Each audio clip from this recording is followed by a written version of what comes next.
Hello. So this video is intended to replace a course that I'm going to be, a class that I'm going to be missing on Monday, September 15th. Um, I'm going to be in San Luis Obispo doing Cal Poly work, and I'll also be missing Tuesday as well. So there will be a second video after this one that will be released maybe tomorrow. I have yet to make it. And Yeah, so you should treat this not unlike you would treat a regular class experience. You should take notes, you should think about formulating questions and comments and that sort of thing. And what I'm going to do is open up a discussion forum on Canvas for you to put those questions and comments in. And I would love for everybody to participate. And so to incentivize you to participate, I'm going to offer you 2% extra credit on the upcoming quiz number 3. Quiz number 3, remember, I have scheduled for Thursday of next week. That is to say, Thursday, September 18th. And it will cover the material in this video and in the next, as well as additional material that we might talk about on Wednesday. Okay.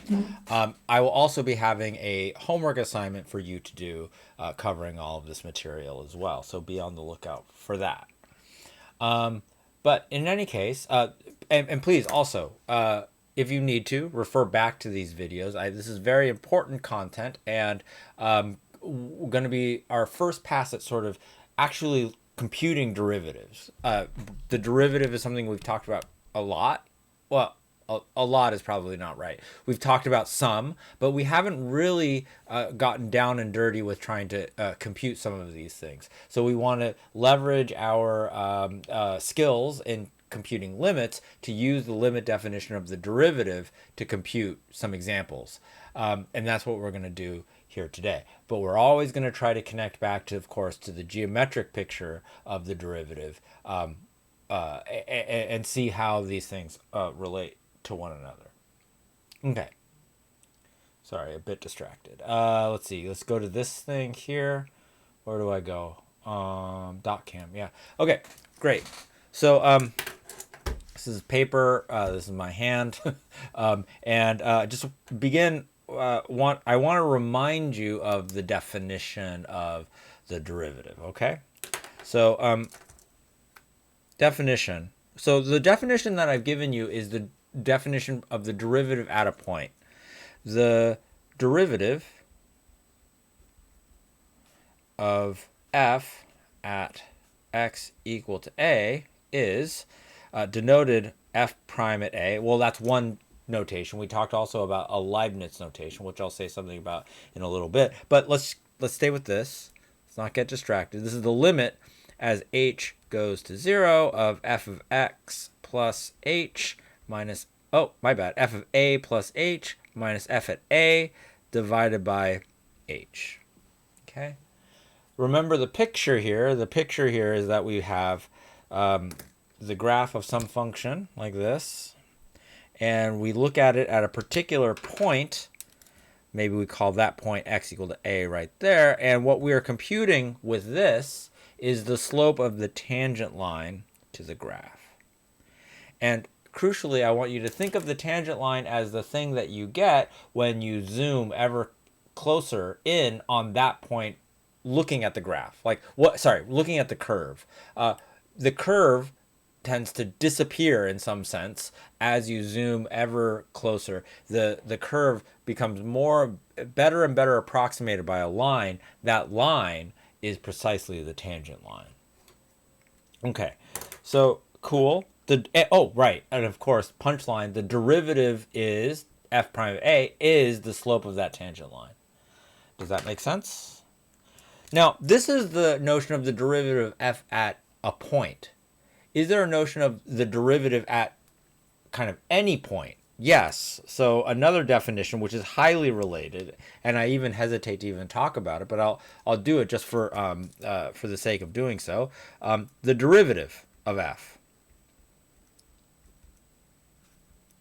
without mention of a particular point is this f prime of x, and this is the limit as h goes to 0 of f of x plus h minus f at x divided by h.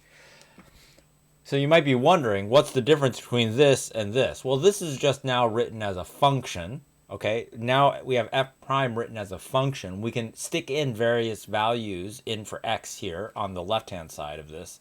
And of course, what we would get out if we would stick in a particular point like, oh, I don't know, x equal to a is precisely the definition above.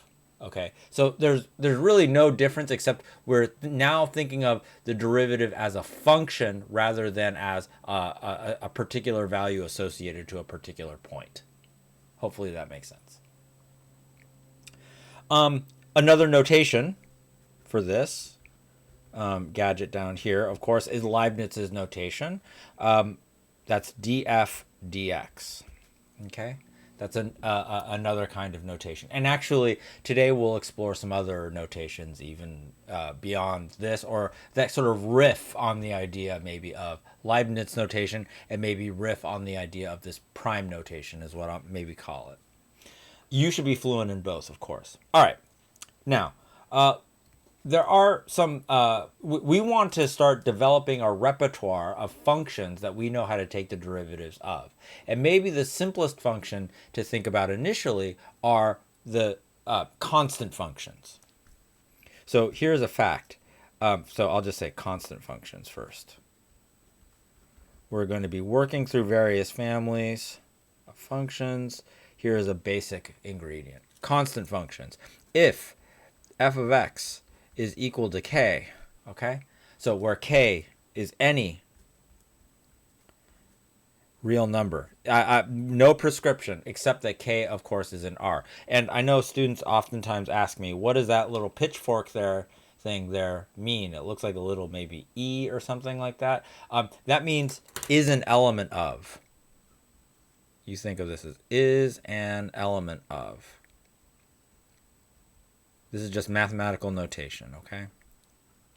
R is a set of things. The things which are contained in a set are called elements, and this just denotes the fact that K is an element of R.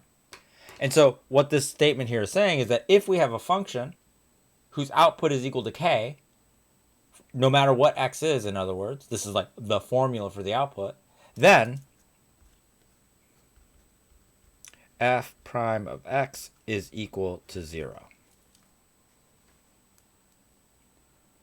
Okay, now take that in for a second, and now ask yourself, or now think about how sensible that is, given the discussion that we just had, given the geometric interpretation in particular of the derivative. When I say geometric interpretation, I mean the pictorial or visual interpretation of the derivative as the slopes of tangent lines.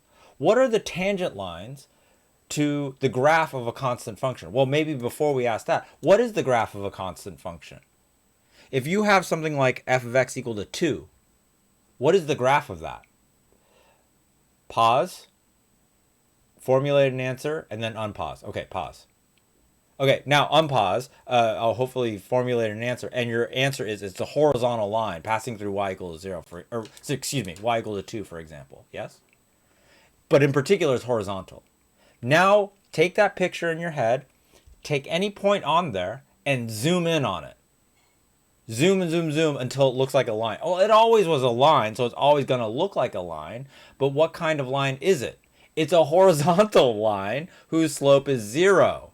So the tangent line is the line itself. It's a horizontal line. Its slope is 0, so therefore it stands to reason, does it not, that the derivative will be equal to 0 no matter what x is.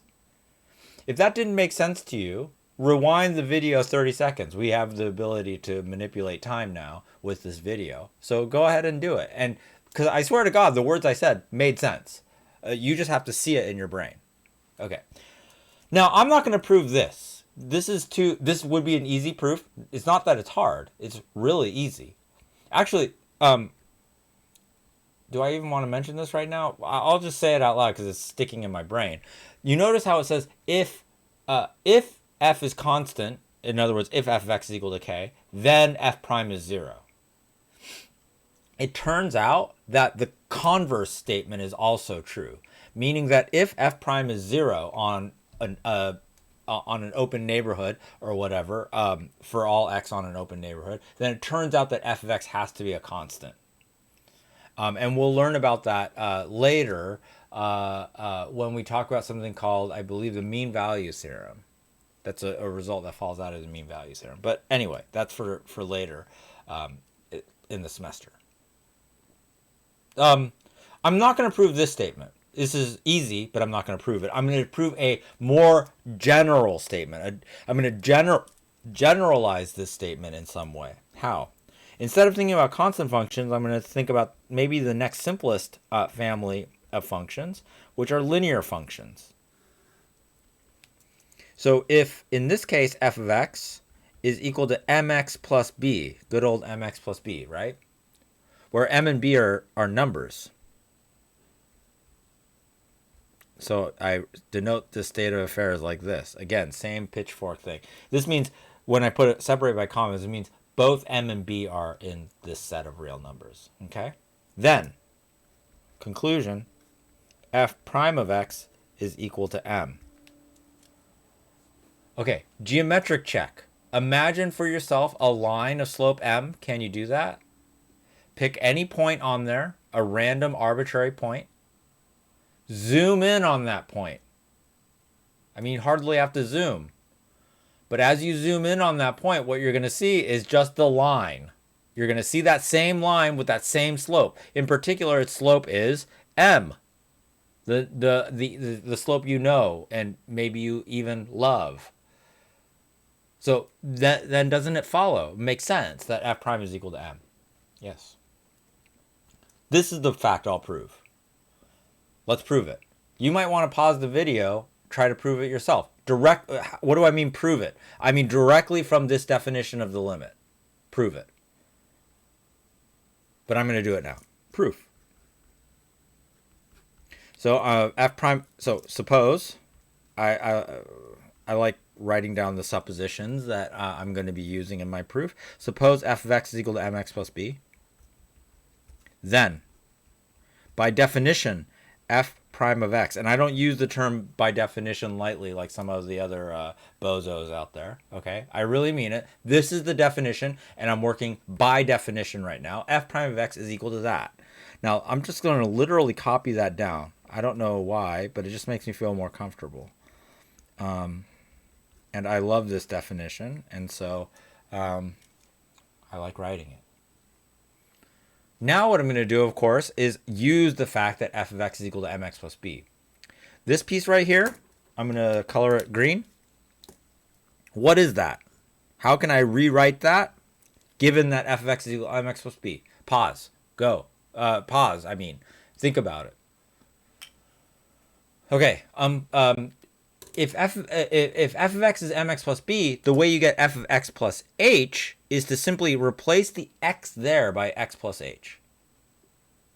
So you're going to replace the x there by x plus h. Do you see where my pen is pointing? Not my finger. You see where my pen is pointing? And if we do that, what we get is the limit as h goes to 0 of m times x plus h plus b. Okay? So that right there is what became of the green brick that I've got above. What becomes of f of x? Well, don't think too hard, okay? Because f of x is right here. So just literally write that down. And then we divide by h. Okay, I'm going to pause here because I'm going to ask you a question. Do you like this, what I've written here? So I'm going to do something right now which former students of mine have called gaslighting. They say I do this. And some people like it and some people really don't like it. I don't know. You let me know how you feel about it. Do you like this? It's a question, by the way. So feel free to say to yourself or say to the video, say to your computer screen right now, yes or no. Say it. Do you like this? Is this good? Is this good and true? And now here's where some of you are saying yes, yes, and then I'm saying, really? Then I say, really? You really think this is good? This is good. You like this, etc. And you're like, yes, I like it. Okay. Why are you keep at, you really like this? Why do you keep asking me that? You think? I say, yeah, you do like this. You say, yeah, I like it. But now you're sort of a little bit less sure because I'm doing that thing. And you realize, oh, shoot, there's an issue here. I hope you realize there's an issue here. I mean, the problem with this is that sometimes I do this game and there's nothing wrong with it. In which case, I need you to double down on, like, and I mean, double down with confidence that it's correct. In this case, there is a problem. Okay. There is a problem with this. Okay, pause the video, scrutinize the calculation. What did I do wrong? Okay, we're back now. Here's what I did wrong. You see this minus sign right here? It touches all of f of x. But as written right now, the minus sign is touching only the mx and not the b. That's bad. And that's wrong. How do I fix this? I put parentheses around the mx plus b. So that I'm really replacing this f of x by the mx plus b, but then taking care to make sure that the minus sign touches both or all of the terms inside. Yeah? Does this make sense? So then I can simplify this. I know how to do that. Or maybe simplify is not the right word, but at least goof around with that numerator there. What I'm going to do is distribute the m first. So I have mx plus mh plus b. And then I'm going to distribute the minus 1. Whole thing divided by h. Okay. Now you get your red pen. Red's the color of blood. Okay, and carnage, gore, because you're going to turn this into a killing field. You see the mx here and the minus mx there, they annihilate one another. They are equal to 0. So this and this, they die, and they leave behind this blood stain here. Similarly, b and negative b, dead. Both of them dead. Okay? And what are we left with? The limit as h goes to 0 of mh over h. Very sensible. Very clean, no? You see more killing, don't you? The h up here, of course, kills and is killed by the h downstairs. They cancel. And so what we are left with in the end is the limit as h goes to 0 of m. Now, m is a constant. M is a number. Remember, m is just r. M is just in r, right? Just some real number. No particular specifications on m other than it's a real number. And what is the limit as h goes to 0 of m? Well, note that m doesn't depend on h. So this is just equal to m. No matter what h is doing, if it's getting closer and closer to 0, don't care. This thing never changes. It's always equal to m, no matter what h is. And so we've proven that f prime of x is equal to m under the assumption, of course, that f is this linear function, mx plus b.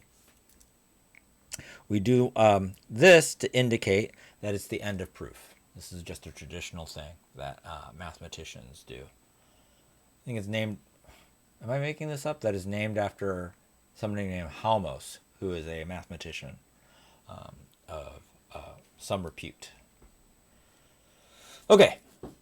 This is how, right. Okay, great. So now we are able to take the derivative of a whole bunch of functions. This one.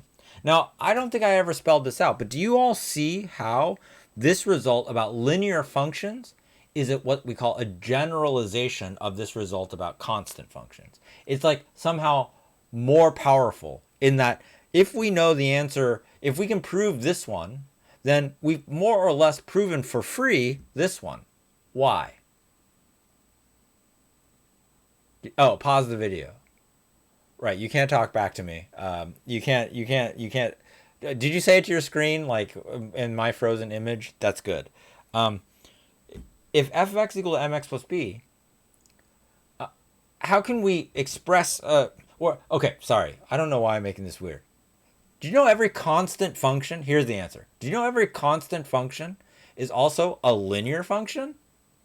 It is. Just set m equal to 0 and b equal to whatever number. Call it k if you like. Then because m and b, we made no restrictions on them. Notice that I didn't say m had to be non-zero. We made no restrictions on m and b. Then this result subsumes this one. It encompasses it, envelops it. Yeah, that's the way I guess I think of it. It gives it a hug. Okay, so now we know both of these facts, and we can start incorporating them into our life.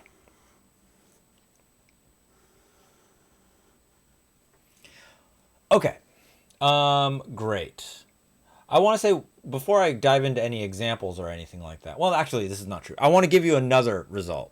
Let's just keep rolling with this before, and we'll do some examples with this. I'll call it power functions, or rather the power rule. This has a name. It's called the power rule. Okay, this concerns power functions. Shocker, I know. Recall that a power function is one of the form x to the r, where r in this case is again going to be some real number, an arbitrary real number. Notice I'm not making any specifications or constraints or requirements about r. All right. So if f of x equal to x to the r, then the result is f prime of x is equal to r times x to the r minus 1 power. So in other words, the mechanics of the power rule are that you take the r that's in the exponent, that's a number, you bring that number in front of the power, and then you decrement, that is to say, you subtract 1 from the power. Okay? So it's hard to see geometrically why this should be so. And this shows you that geometry is not always going to be so helpful. And the reason for that is that for different values of r, you get radically different shapes for the graph of x to the r. Very, very, very, very different shapes. And so it's hard to, like with lines, of course, what you get for the, sorry, I was pointing at the wrong thing. With lines, like these ones, linear functions, their graphs are lines. So it's very easy to visualize. But with power functions, as r varies, you get radically different functions. Like maybe you know there's a big difference between x to the first power and x to the second power. Their graphs, I mean. One is a straight line, the other is a parabola. And then if you go to x cubed, you're talking about a cubic curve like this. And then if it's x to the fourth, it's a parabola looking type thing. Again, it's not exactly a parabola, but whatever. And then think about like r being like 1/2. If r is 1/2, then we're talking about the square root of x. That's not even defined for all x. Okay? And think about like if if r is equal to -2. Then this isn't even defined at 0, and you've got these weird vertical and horizontal asymptotes happening in the graph. So there's a lot of different behaviors which can be encompassed by this family of functions. So it's hard to think about what the derivative, why this is a sensible answer geometrically. Does that make sense? That's the point I'm trying to make. But we can attack this problem of computing the derivative using the limit definition of derivative. Okay, well, I claim that you can, but actually that's going to be a little bit more difficult than I just made it seem. And maybe the thing to do, rather than eat too much of your time with this, is to direct you to the appendix. Well, actually, I'll prove it in one case, maybe a more sensible case here at the start. But in the meantime, before we do anything else, let's just see how this thing works. So let me give you some examples. So let's take f of x to be equal to x squared, for example. So here you should be thinking in your head, this is a power function. Power function. I don't know why I put dots like that. And then you got to ask yourself, what is r? Well, this is really not that difficult here to see that r is 2. And if r is 2, then invoking this rule, if you believe it, will tell you that f prime of x, I take the 2, put it out front, x, and then decrement the exponent by 1. Now, please don't leave your answer like this. It's very upsetting looking because I know you know, or I hope you know, what 2 minus 1 is. It's 2, it's 1, I mean. Sorry. It's 1. But this is also disgusting looking. So please write your answer like this. Don't be disgusting, okay? That's 2x. And that's your answer. So we can think about this one geometrically if we like. What we are saying is that if we look at the standard parabola, which is the graph of y equals x squared, looks something like this, the smiley face parabola, then you take a particular point on this graph, this one, look at a tangent line. Oh, this is a red pen. Look at a tangent line, looks something like this. Now, maybe you could imagine that's at x equal to 1 or something. Oh, shoot. I wish I was a better drawer. At x equal to 1. And then the slope of this tangent line, just pretend that it has slope 2. Why? Because when I plug in x equal to 1 into this expression for the derivative, I get 2 out. So at x equal to 1, this would have slope 2. And if I was to take x equal to negative 2, maybe that's over here, you'd have a very steep negatively curved line like this. This would be slope negative 4. Why? Because I take x equal to negative 2, which is the x coordinate corresponding to that point there, and I plug that into 2x, the expression for the derivative. I get 2 times negative 2, which is negative 4. Okay? That's the sort of interpretation. But the power rule applies to more exotic situations. Oh, actually, let me do just a little bit of a comment here at the outset. So this power rule, okay, is going to feel typographical to you. That is to say, it's going to feel like just something that you do to a function. And because of that, you might find yourself, and I've seen this over and over and over again from many generations of calculus students, you might find yourself writing something like this. You compute the derivative of x squared, you find that it's 2x, and you might find yourself writing something like this. Because you're saying to yourself, oh, here's x squared, I took the derivative of it, so it's 2x. So, and I know that when I link these two things together, like when I do algebra operations on a thing, I know that I write an equal sign in between it. So I'm going to do that here. Or something like that, right? Like, you know, like you're writing like x plus 1, and then you square. Oh, I've just got to square x plus 1, so that's x squared plus 2x plus 1. Yeah, it is. Okay? And you link those two things together with an equal sign. But these two things are not equal to one another. A function is not equal to its derivative. Please understand.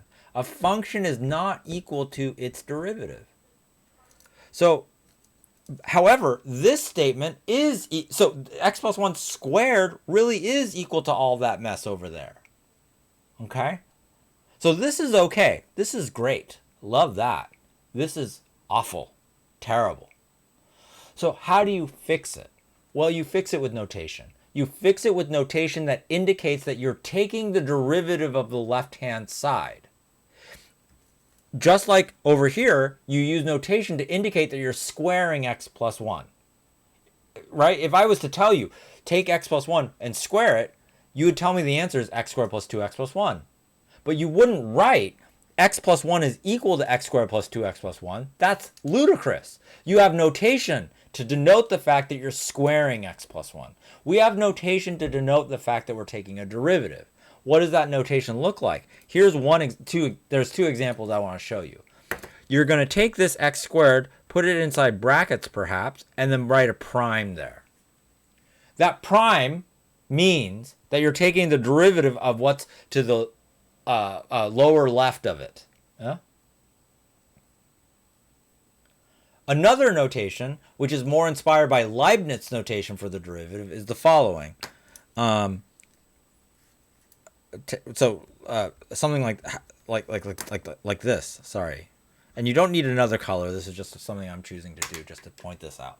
D dx of x squared is equal to 2x. You might even put the x squared in brackets if you want to make it absolutely clear that what this notation means is that you're taking the derivative of x squared.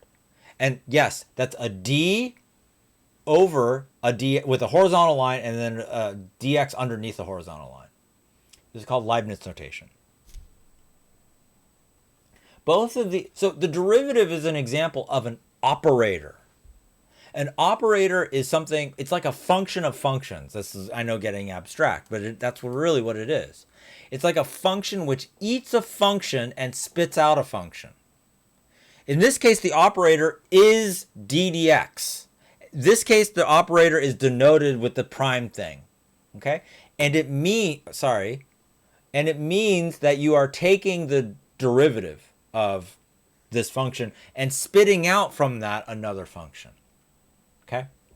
So a new way of thinking about things, but it's fine. You are not children. You can handle it. And I don't want to lie to you. And yes, it looks like this, d dx, as opposed to this is the output, df dx, for the derivative. And we will have lots of occasion to understand things very cleanly using Leibniz notation, which is why I'm making a point of talking about it now.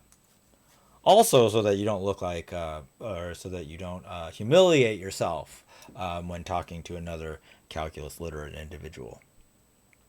Particularly me. Yeah, because I care deeply about this for some reason. Sorry, what was I doing? Right. Let me give you another example of the power rule in action. And instead of repeatedly using f as the name of a function and x as the name of a variable, let me use something else. I sometimes fall into that habit just because it's convenient. There's g of t.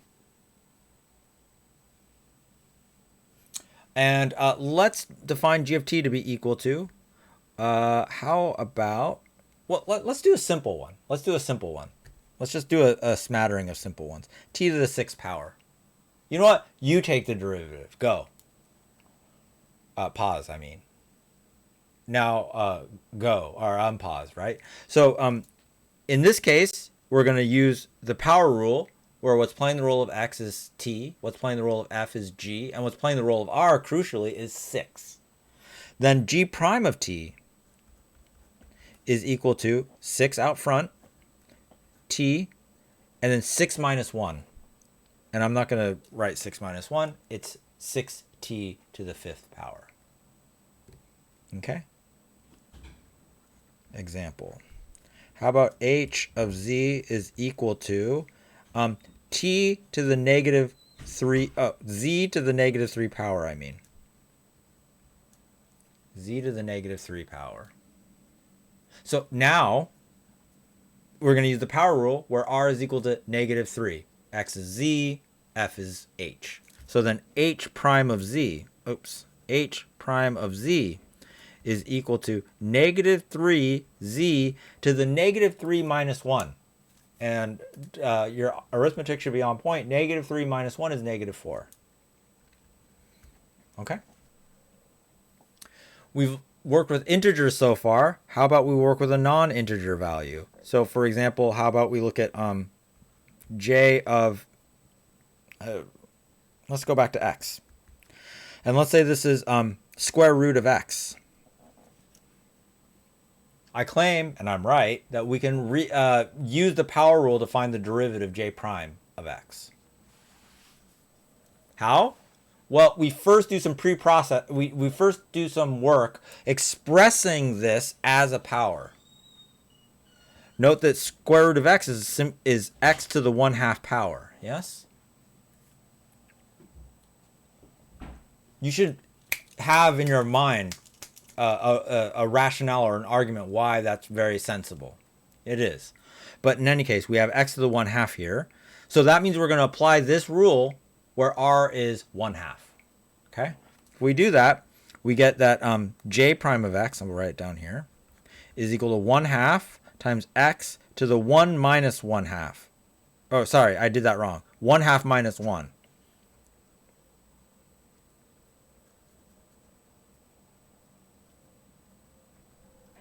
Can you read that? Okay. 1/2 minus 1. That looks terrible. And then this is 1/2 x to the negative 1/2 power, right? If you have half of a pizza and you eat a whole pizza, you're left with negative 1/2 of a pizza. Yeah. Now, you can rewrite this, of course, if you want to, and I want to, as 1/2 times x to the 1/2. That's sometimes, in other words, I'm flipping this into the denominator at the cost of a negative sign. Because right now, if I was to write this as a single, if I was to, this is in the numerator, the x to the negative 1/2. I'm flipping it into the denominator, and I'm applying a negative sign to the negative 1/2. Negative 1/2 is 1/2. So there you got this. But then, of course, x to the 1/2 is a synonym for the square root of x. So sometimes people will write it as 1/2 square root of x. And that's the relationship between the square root of x and its derivative. Alrighty? Got 14 more minutes. Example. One more example, and I'm going to ask you to do this one. Let's say we go back to the f notation again. Let's say we have f of x equals, and here's what I want to do, 1/x to the 7th power.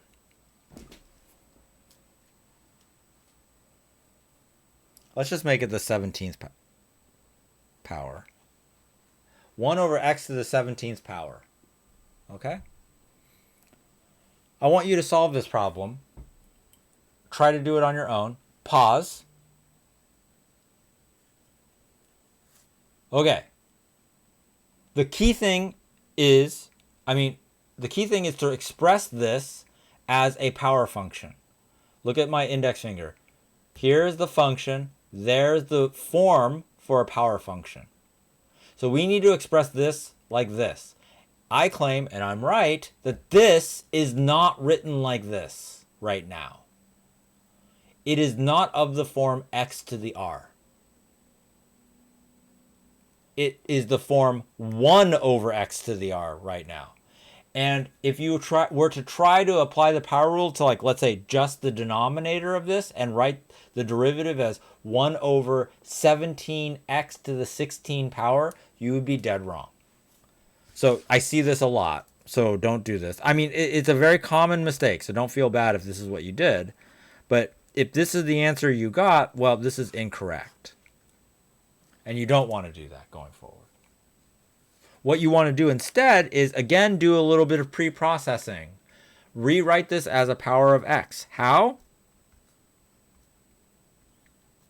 Flip it into the numerator at the cost of a negative sign. Yeah?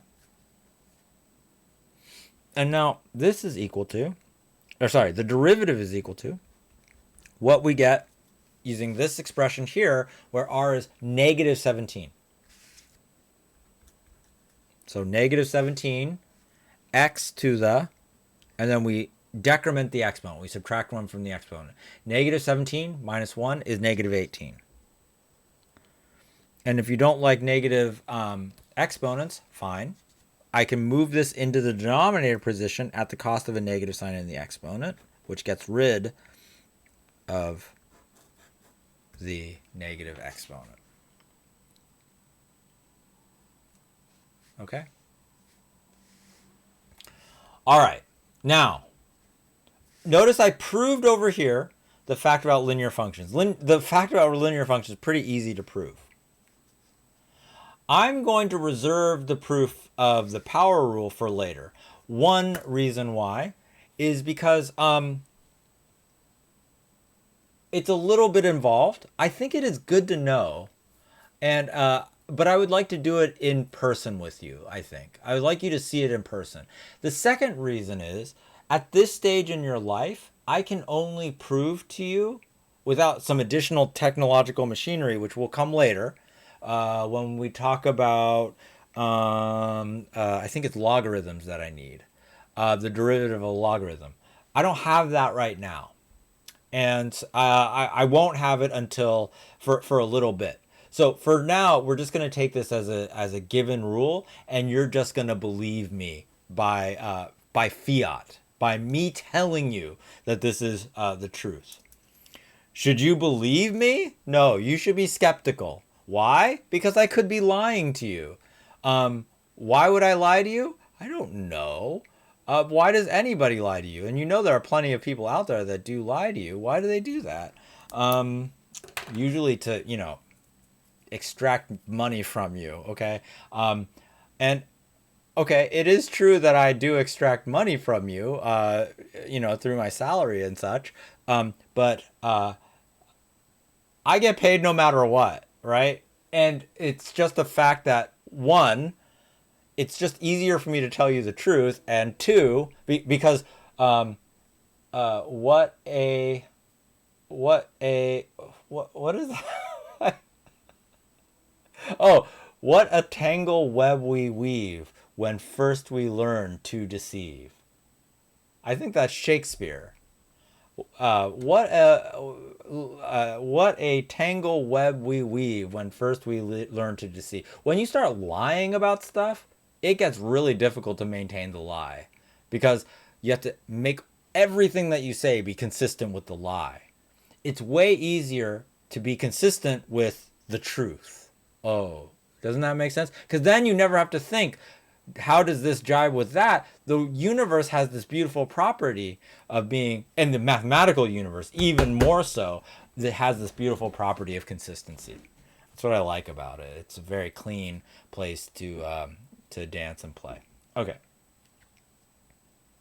I've got 8 minutes. Relax. So we're just going to take the power rule for now as a given. We're going to box it because it's important. You're going to use this all the time. In fact, you're going to love it.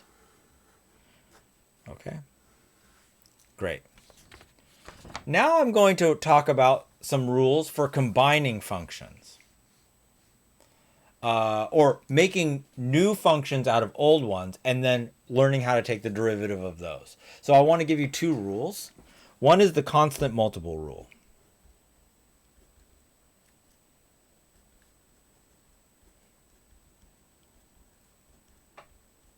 Here's what it says. If f is a function and c is a constant, then the derivative, and I will use this notation, d dx of c times f of x. So f is the function. C is just some number like 5 or 5.8 or -6 or 0. No matter what number it is, okay, this ends up being c times f prime of x. So in other words, you take the derivative of f and then you simply multiply it by c. Okay? So, for example,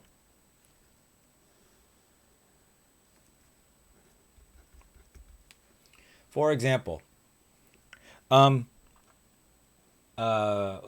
take an example that we know. So if f of x is equal to x cubed, okay, then by the power rule that we just learned about, f prime of x is 3x squared. You can check that. All right. And so if g of x is equal to 4 times x cubed, so in this case, we're saying that g of x is a constant multiple of f of x.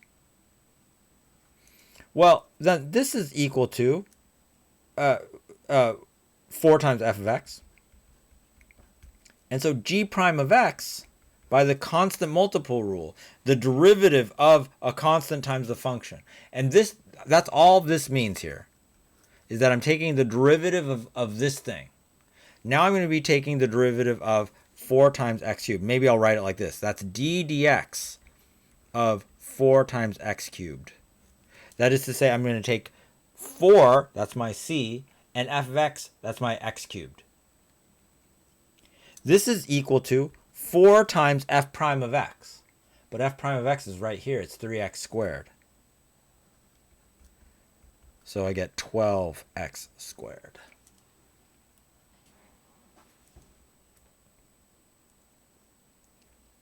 It's like I can take the cover up the 4 for a second, take the derivative of the x cubed, which is 3x squared, and then reinsert the 4. Like, I can pretend the 4 is not there, take the derivative of x cubed, you see what's in between my fingers? Take the derivative of x cubed, which by the power rule is 3x squared, and then put the 4 back. And 4 times 3 is 12.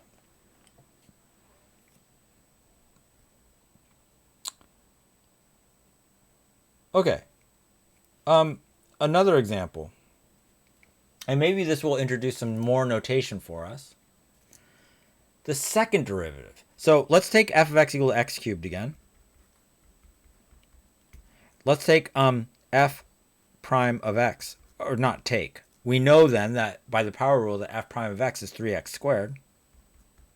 But then question, what if I want to take the derivative of the derivative?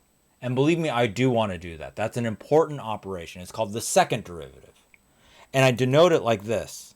F prime prime. Or a better way of saying that is f double prime.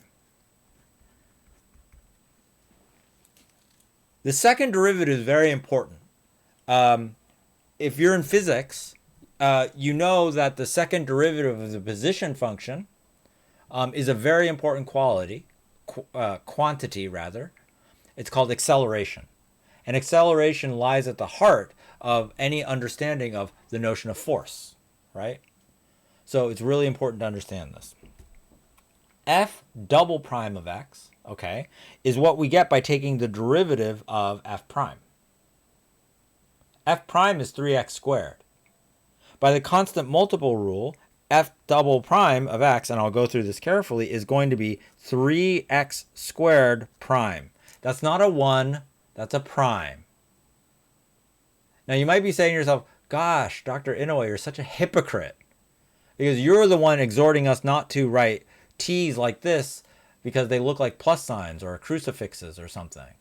And yeah, don't write your t's like this, write them like this. And you say, oh, well, why don't you write your ones then like this? So I've seen some Eastern European and Russian individuals do that before. Why don't you do that? And then I say, leave me alone.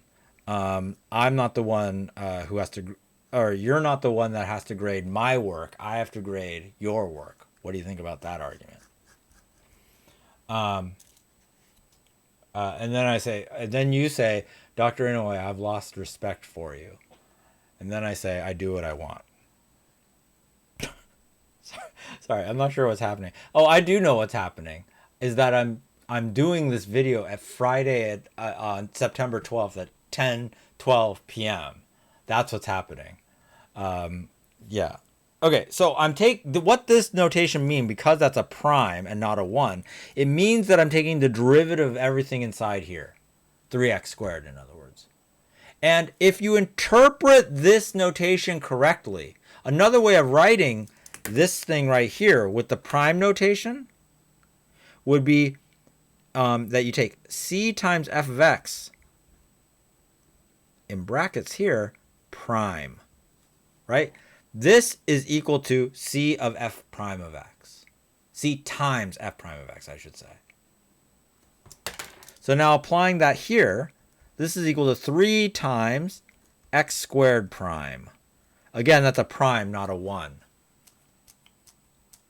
And what's x squared prime? Well, we use the power rule where r is equal to 2.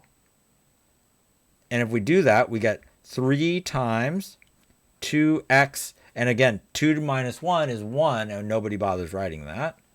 And please simplify this because it's easy to do. You know that 3 times 2, just as well as I do, is 6.